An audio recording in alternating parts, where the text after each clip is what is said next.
अगली बड़ी खबर का रुख करते हैं। उत्तर प्रदेश बीजेपी में संगठनात्मक बदलाव की तैयारियां भी चल रही हैं। जल्द क्षेत्रीय प्रभारियों की घोषणा की जाएगी। बताया जा रहा है कि संगठन के तौर पर बीजेपी इस बार जातीय संतुलन पर खास ध्यान दे सकती है। क्षेत्रीय प्रभारियों की नियुक्ति में जातीय और सामाजिक समीकरण भारतीय जनता पार्टी साधेगी। विपक्ष के पीडीए फॉर्मूले को मात देने के लिए बीजेपी गणित लगा रही है, जिसके तहत काशी, गोरखपुर, अवध, कानपुर, ब्रिज और पश्चिम क्षेत्र के लिए प्रभारियों के नामों पर मंथन तेज हो चुका है। इस खबर पर ज्यादा जानकारी के साथ हमारे सहयोगी विनोद मिश्रा जुड़ गए हैं। विनोद, क्षेत्रीय स्तर पर और जातीय समीकरण, इन दोनों चीजों पर बीजेपी अपनी संगठन की टीम को तैयार करने की कोशिश कर रही है। क्या जानकारी आपके पास है विनोद? देखिए, बिल्कुल देखिए, उत्तर प्रदेश में बीजेपी का मुकाबला समाजवादी पार्टी से है। समाजवादी पार्टी पीडीए के फॉर्मूले को लेकर आगे बढ़ रही है। ऐसे में बीजेपी के लिए बड़ी चुनौती है इस पीडीए का कार्ड खोजना। कहा जा रहा है कि जो क्षेत्रीय प्रभारी हैं उनकी नियुक्ति होनी है, 5 क्षेत्रीय प्रभारी बनेंगे। उनके नामों को लेकर चर्चा हो रही है। कहा जा रहा है कि इसमें जातीय समीकरणों को साधने की कवायद है और इसके पीछे सिर्फ मकसद यही है कि जिससे से समाजवादी पार्टी पीडीए को लेकर आगे बढ़ रही है। बीजेपी उस फॉर्मूले को के कार्ड के तौर पर एक ऐसा संगठन बनाना चाहती है जिसमें हर जाति के लोगों को उनके संख्या के बल के अनुरूप जो है मौका दिया जाए और एक मैसेजिंग हो कि बीजेपी में जिससे बीजेपी सबका साथ सबका विकास की बात करती है, कम से कम वो अपने संगठन में, अपनी पार्टी में ऐसे लोगों को महत्व देकर एक मैसेज देना चाहती है। आपको याद होगा 2024 का जो लोकसभा चुनाव था, बीजेपी के लिए एक डेंट था उत्तर प्रदेश में, क्योंकि एक बड़ा सेटबैक हुआ जिस तरह से बीजेपी की सीटें कम हुई। तो बीजेपी अब दोबारा से एक बार पूरे संगठन में बदलाव करती है। आपने देखा हो कुछ दिन पहले ही पंकज चौधरी ने अपनी नई टीम बनाई, तमाम जो मोर्चों के अध्यक्ष बनाए गए, तमाम संगठन में बदलाव किए गए, महामंत्री, मंत्री और उपाध्यक्ष की नियुक्ति हुई।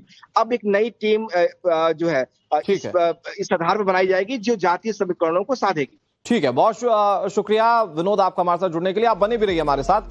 कई और खबरें जिस पर आपसे जानकारी लेंगे। राम मंदिर दान चोरी पर बड़ी खबर है। एसआईटी की फाइनल रिपोर्ट आज नहीं आएगी, जो सूत्र बता रहे हैं। एसआईटी ने राज्य सरकार से अभी और समय मांगा है। इधर सोमवार को सुप्रीम कोर्ट में अंतरिम रिपोर्ट सौंपी जाएगी। एसआईटी अपनी स्टेटस रिपोर्ट सुप्रीम कोर्ट को सौंपेगी। फाइनल रिपोर्ट के बाद बड़ा एक्शन हो सकता है, जो जानकारी मिल रही है। आज इंतजार किया जा रहा था कि सरकार को हो सकता है कि एसआईटी अपनी फाइनल रिपोर्ट दे दे, लेकिन खबर यह आ रही है कि एसआईटी अभी और समय चाहती है। सरकार संभवतः और समय दे भी दे, क्योंकि इस मामले की गहनता से जांच हो और इसमें दोषी जो भी हो वो जल्द से जल्द सामने आए, तो संभव है कि सरकार और समय दे दे एसआईटी की टीम को। हालांकि इसका दूसरा पहलू यह भी है कि राम भक्त इस मामले में जल्द से जल्द कार्रवाई चाहते हैं, तो उस लिहाज से यह रिपोर्ट जल्दी सबमिट की जाए, इस बात की कोशिश तो सरकार की होगी। उधर सुप्रीम कोर्ट में भी स्टेटस रिपोर्ट एसआईटी अपना बताएगी। विनोद मिश्रा हमारे सहयोगी ज्यादा जानकारी के साथ जुड़ गए। विनोद, इससे पहले जब हम लाइव में जुड़े थे पिछले बुलेटिन में, तब हमने एसआईटी की रिपोर्ट पर बात की थी, और अब यह खबर आ रही है कि एसआईटी रिपोर्ट के लिए अभी और समय मांग रही है एसआईटी की टीम। तो क्या हो सकता है, सरकार क्या समय और देगी और कितना वक्त और चाहिए एसआईटी को अपनी फाइनल रिपोर्ट सबमिट करने के लिए? देखिए, आज तैयारी थी रिपोर्ट को सबमिट करने की, लेकिन कहा यह गया, जो लीगल राय ली गई, ये पाया गया कि एसआईटी, जो सुप्रीम कोर्ट ने अपने ऑर्डर में एसआईटी से स्टेटस रिपोर्ट मांगी है। ऐसे में एसआईटी ही अपनी रिपोर्ट डायरेक्टली सबमिट करेगी।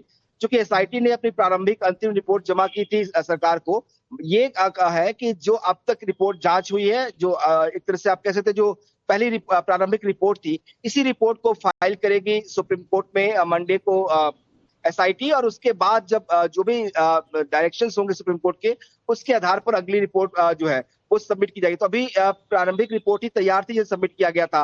जो फाइनल रिपोर्ट है उसमें अभी वक्त लग सकता है, लिहाजा सरकार से एसआईटी ने अपनी कुछ समय मांगा है कि फाइनल रिपोर्ट बनाने में कुछ समय लगेगा, लिहाजा वक्त मांगा गया है। ये टाइम फ्रेम अभी तय नहीं हुआ है कितने दिन का और वक्त चाहिए। ये डिसाइड होगा जब सुप्रीम कोर्ट का जो निर्देश होगा। अगर सुप्रीम कोर्ट उनके इस स्टेटस रिपोर्ट से संतुष्ट है, तो फिर ये फाइनल रिपोर्ट अपनी जल्दी जमा कर देंगे। अगर उसमें कोई डायरेक्शंस आता है कि इन नामों को लेकर या कुछ विशेष पॉइंट्स पर और जांच की जरूरत है, तो एसआईटी उस जांच को कंप्लीट करने के बाद ही अपनी रिपोर्ट फाइनल पेश करेगी। तो इसीलिए कहा जा रहा है कि अभी जो एसआईटी जमा करने जा रही है सोमवार को सुप्रीम कोर्ट में, वो अपनी अंतिम रिपोर्ट होगी, स्टेटस रिपोर्ट होगी।